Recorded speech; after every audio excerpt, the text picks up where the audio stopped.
Сямейная праграма для ўсіх і кожнага. Прывітанне ўсім, хто на хвалі беларускага радыё. Гэта сямейная праграма для тых, каго цікавяць сапраўдныя каштоўнасці, каханне і сяброўства, і падказкі можна разнастайныя атрымаць і для вас, і для вашай сям'і. У студыі Анастасія Ермалюк, і мы пачынаем. Ну і сёння мы добрую такую традыцыю гэтага тыдня і наступнага дзесь працягваем, дзесь прапануем прыгадаць і мову родную беларускую абавязкова, і кнігі. Ну, у сённяшнім выпадку гэта часопісы. Беларускі гістарычны часопіс сёння ў нашай студыі ёсць, самы свежы, самы такі тыпаграфскай такой фарбай, духмяны такі нумар ён у нас ёсць, а наш гость – галоўны рэдактор выдання Александр Карзюк. Александр, здравствуйте. Добрый день. Вось мы адразу з пытанней пачнём, таму што ёсць пытанне пад пост у тэлеграм-канале беларускага радыё ёсць, і адразу слухачы пытаюцца, што гэта за гістарычны часопіс такі? Ну, калі ласка. Цудоўнае пытанне. Анастасія, я вельмі рады, што нашы слухачы і чытачы маюць такі розгалас пра анонс нашага мерапрыемства. Беларускі гістарычны часопіс – гэта старэйшы і адзіны на сённяшні дзень часопіс, які выходзіць штомесяц. І ён прысвечаны гістарычным навукам, мастацтвазнаўству, гісторыі адукацыі і методыцы выкладання гісторыі. Часопіс выходзіць з 1993 года. Нам ужо больш за 30 гадоў. І мы нават у рэдакцыі палічылі, ну вось, як кажуць, быў вольны час, да? Калі ўсе нумары часопіса пакласці на падлогу, то атрымаецца стол з вышынёй больш, чым у 1,5 метра. Ох, нішто сабе! Але ж у гэтых 1,5 метрах уся гісторыя беларускай суверэннай дзяржавы. То есть усё тое, што мы назапасілі, да, з моманту набыцця незалежнасці, і гэты досвед, да, які мы зараз маем, ён актыўна спрыяе навуковай і адукацыйнай дзейнасці нашых чытачоў. Ну, вось я зазначу, што кожны нумар, я самы свежы трымала зараз у руках, гэта не тое, што, ведаеце, шмат фотаздымкаў, шмат карцінак, ну, зразумела, візуал ён ёсць, ён такі грунтоўны, але ж колькі там экспертызы і колькі там тэксту, ну, гэта трэба разгарнуць і прачытаць, вось як.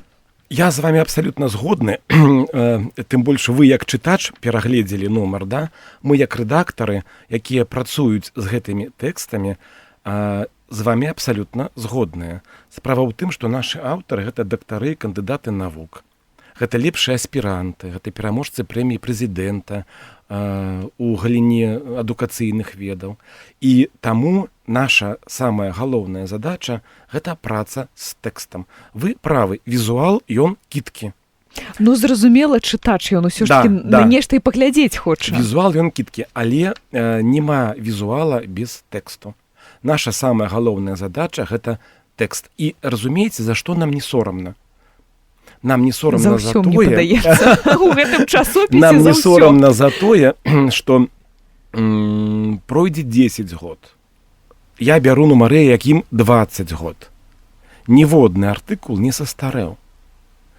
То есть ніводнай інфармацыі, да, якая у нас была надрукавана, яна не стала неактуальнай. І гэта самы галоўны крытэрый, дзякуючы якому мы працуем, і дзякую маім папярэднікам, якія да мяне працавалі, і майму калектыву, таму што самае галоўнае, што ў гісторыі быць? У гісторыі самае галоўнае не быць зданым у гісторыю, да? Так, сапраўды. Дзякуючы нашым аўтарам і дзякуючы майму калектыву, мы трымаем вось гэтую марку актуальнасці. Гэта проста цудоўна. Ну і ганарыцеся той сустрэчы, якая заўтра пройдзе ў Полацку. Вось мы анансавалі той нумар, які быў прысвечаны менавіта вось гэтай тэме. І у вас у Мінску прэзентацыя была? Так атрымалася, у Полацку не было, заўтра будзе сустрэча. Да, дзякую вам вялікі, маю гонар анансаваць гэтае мерапрыемства. Справа ў тым, што 900 год Полацкага Спаса Ефрасінеўскага манастыря – гэтая дата, якая не губляе сваёй актуальнасці. таму што гэта цэнтр праваслаўя, які меў месца на нашых землях і які прынёс, як кажуць, святло адукацыі, навукі на тэрыторыю Беларусі. І да, сапраўды, мы яго выпусцілі, сапраўды мы яго прэзентавалі, дзякуй нашаму радыё, што мы мелі таксама прэзентацыю ў гэтай студыі, аднак, вы ведаеце, Полацк пакрыўдзіўся. Ну, зразумела. Яны сказалі, мы не зразумелі, чаму ў Мінску прэзентацыя была, а ў Полацку няма. І таму заўтра у Полацкім нацыянальна-гістарычным нашым культурным запаведніку мы прэзентуем гэты нумар у музеі беларускага кнігадрукавання з удзелам аўтараў, з удзелам зацікаўленых асоб из Віцебскай вобласці, из Полацкага дзяржаўнага універсітэта імя Ефрасіні Полацкай. І я думаю, што гэта таксама будзе вельмі цікавае мерапрыемства, на які мы прадставім вынікі працы часопіса і, з іншага боку, вынікі навуковай працы нашых аўтараў, сярод якіх і Дзяніс Владзімірович Дук, рэктар акадэміі кіравання пры прэзідэнце, Інна Леонідовна Калічыц, старшы навуковы супрацоўнік Інстытута гісторыі акадэміі навук, супрацоўнікі Полацкага дзяржаўнага універсітэта. І гэта вельмі цікавы будзе, я думаю, досвед для нас. Ну, мне падаецца, гэта будзе добрая такая сустрэча, калі можна будзе паглядзець і з аднаго боку рэдакцыйнай калегіі ў вочы чытачоў, не толькі экспертаў вашых. Самае лепшае мерапрыемства, калі можна сустрэцца вось за адным сталом, як кажуць, і абмеркаваць пэўныя моманты. Я згодны, тым больш, што мы чакаем настаўніцкую аўдыторыю, студэнцкую аўдыторыю, і сярод іх ёсць нашы аўтары. Трэба згадаць нашага сталога аўтара Людмілу Трыгорлаву, якая была настаўніцай у Полацкай школе. Потым яна працавала ў музеі-запаведніку, зараз яна на пенсіі, але мы заўтра з вялікай радасцю яе сустрэнем, прывітаем. Ох, цудоўна. Да, таму што гэта чалавек, які з 90-х гадоў, да, з намі працаваў. Побач з намі ідзе. Да, абсалютна верна. Поэтому вельмі прыемна, калі ты едзеш не проста, як кажуць, у цемру, да, а калі ёсць зваротная сувязь. І самае галоўнае, што у нас зваротная сувязь ёсць яшчэ да пачатку мерапрыемства. Александр, вось ёсць такі каментарый, дзе набыць можна часопіс? У Белсаюз друку звычайным? Справа ў тым, што, да, глядзіце, вельмі добрае пытанне, мы заўсёды яго прывітаем. Мы вельмі шырока прадстаўлены ў некалькіх кропках. Па-першае, гэта акадэмкніга. Ну так, акадэмічная наша гэта кнігарня такая кніга, да, мы вядомая. З Ольгай Мікалаевнай Глухоўскай вельмі добра працуем і па пытаннях рэалізацыі нашага часопіса. Па-другое, гэта Белсаюз друк, але гэта асобныя кропкі. Гэта кропка Глобус, каля паштанта. Таксама вядомая такая кнігарня. І гэта кропка якраз такі побач з радыё на плошчы Перамогі. Ну, іншымі словамі, калі пашукаць, а ў бібліятэках? У бібліятэках абавязкова таксама мы ўваходзім прадстаўлены у абавязковую падпіску, поэтому кожнай бібліятэцы... Таму што пытанне ў нас увогуле з Магілёва, таму мне падаецца... Ну, Магілёўская абласная бібліятэка нас выпісвае, Магілёўскі абласны інстытут развіцця адукацыі нас выпісвае, Магілёўскі універсітэт нас таксама выпісвае. Ну, калі наш чытач або слухач не можа нас знайсці, хай звязваецца з намі, і мы будзем дамаўляцца, якім чынам будзем яму дасылаць наш часопіс. Мы работаем з кожным чытачом. Вось такая зваротная сувязь ёсць, так што звязвайцеся, пытайцеся, будуць адказы. Пра полацкую сустрэчу расказалі, будзе яшчэ адна. Да, будзе і адна і нават не адна. І нават не адна, вы адразу так гартаеце каляндар, бачу. Да, справа ў тым, што вы ведаеце, я падзялюся такім досведам, калі я працаваў у школе, я жыў вучэбнымі гадамі. Ну, зразумела. У меня Новый год быў 1 верасня, не 1 студзеня. А зараз мы живем часописами, да, то есть вось кожны месяц, кожны часопіс, вось раз, ты памятаеш месяц па часопісу, па вокладцы, па зместу і так далей. Так вось мы рабілі вельмі цікавы трэці ўжо праект з Гомельскім дзяржаўным універсітэтам імя Скарыны. Яны ў гэтым плане піянеры, таму што мы з імі зрабілі 3 нумара за 3 гады. Гэта сапраўды вельмі плённая праца. І у мінулым годзе яны адзначалі 95-годдзе з дня ўтварэння універсітэта. Мы з імі зрабілі вельмі цікавы нумар, і, вядома, паўстае пытанне, як прэзентаваць. Па гэтаму у сакавіку бліжэйшы час, таму што люты ўжо ў нас амаль што скончыўся, для нас так. скончыўся, да? Мы у сакавіку будзем прэзентаваць гэты нумар у Гомельскім дзяржаўным універсітэце. Прычым там плануецца вельмі цікавае мерапрыемства, яно выйдзе шырэй за рамкі нашай прэзентацыі.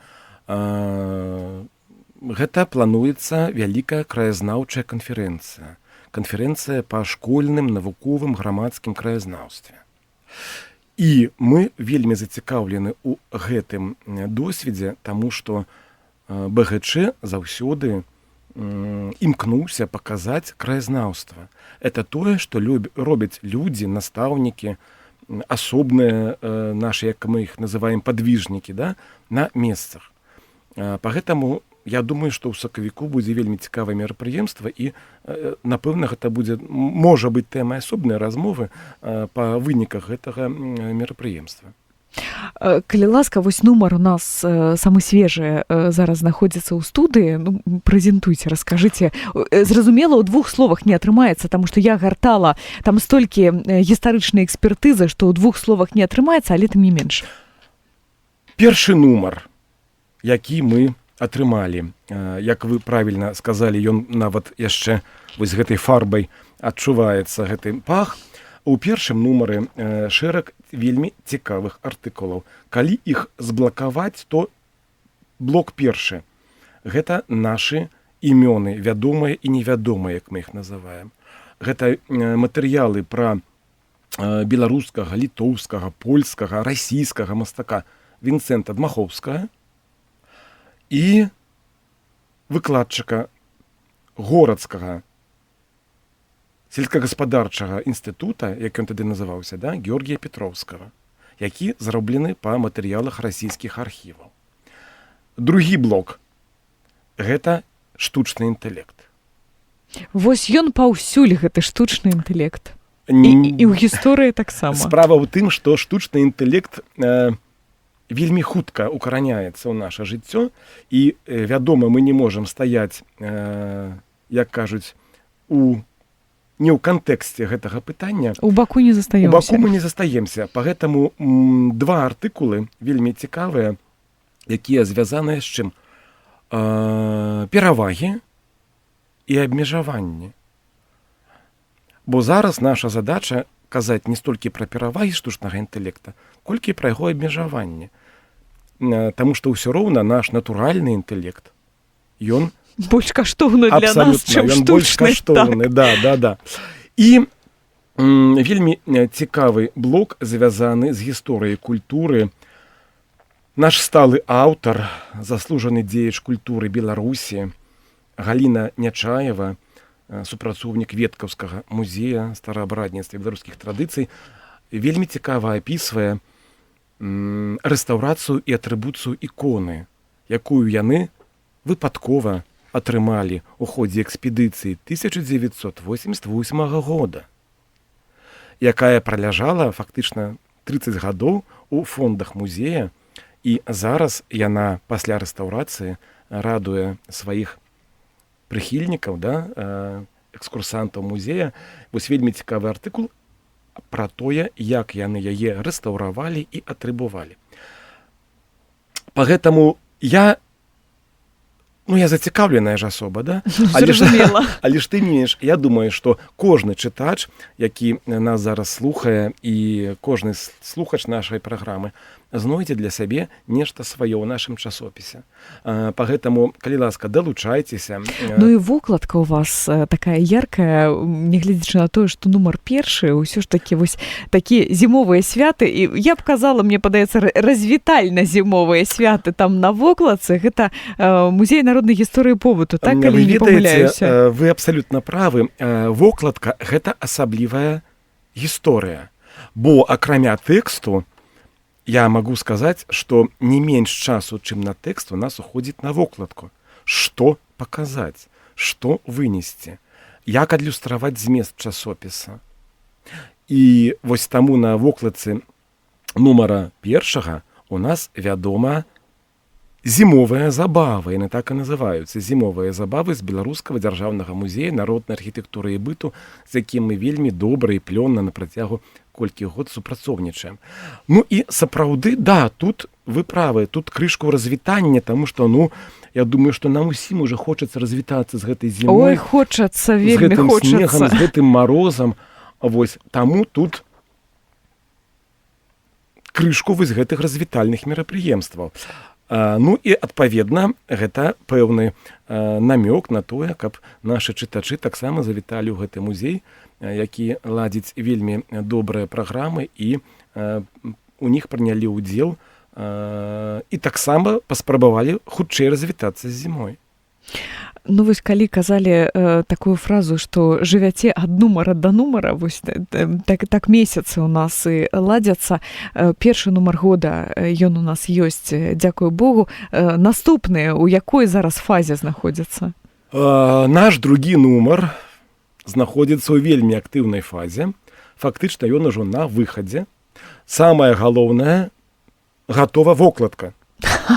Візуал. Да, гатова вокладка, а гэта значыць, што вельмі вялікі аб'ём працы зроблены. Што будзе ў другім нумары?